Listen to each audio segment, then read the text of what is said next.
आज आहे पौष महिन्यातील शेवटचा रविवार. तर शेवटच्या रविवारी आपण कशी पूजा करावी, आपण कुठला प्रसाद ठेवायचा आणि आपलं व्रताचं उद्यापन कसं करायचं हे आज आपण या व्हिडिओमध्ये बघणार आहेत. तर सर्वप्रथम स्वच्छ अंघोळ करून केस वगैरे धुवून आपल्याला एका पाटावर रक्तचंदनाची आदित्य रानबाई काढायची. तिला नंतर तुम्ही दुर्वा व्हायचा आहे. दुर्वा म्हणजे फुलं, नंतर त्याच्यावर थोडासा अक्षदा, तीळ, तांदूळ हे सगळं आदित्य रानूबाईला व्हायचं आहे.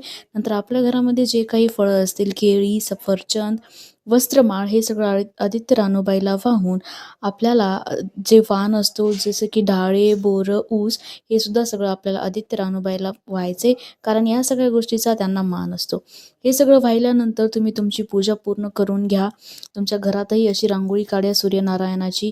ओम सूर्याय नमः असा एक तुम्ही मंत्र लिहून शकता रांगोळीमध्ये. त्यानंतर तुम्हाला हे करायचं आहे की तुम्हाला बनवायचा आहे आजच्या शेवटच्या रविवारसाठी प्रसाद.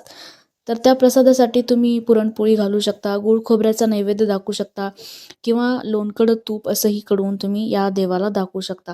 तर अशा प्रकारे तुम्ही व्रताचं उद्यापन करायचे. शेजारच्या 7-10 बायकांना बोलून तुम्हाला त्यांना हळदी-कुंकू लावून चहा वगैरे जे तुमच्याकडून पॉसिबल आहे ते गोष्ट करून घ्यायची आणि ह्या व्रताचं उद्यापन करायचे आणि सूर्यनारायणाला प्रार्थना करायची की आमच्या घरात अशी सुख समृद्धी लाभू दे आणि पुढच्या वर्षीही मी असा व्रत धरेल, असा वसा घेईल, असे तुम्हाला सूर्यनारायणकडे प्रार्थना करायची. अशा प्रकारे आपले या महिन्यातील सगळे रविवार सुफळ संपूर्ण प्रसन्न झालेत आणि आपल्याला सूर्यनारायण प्रसन्न व्हावा अशी तुम्ही आज प्रार्थना करायची. तर हा होता आज कधी पौष व्हिडिओ असते महिन्यातील व्हिडिओ असते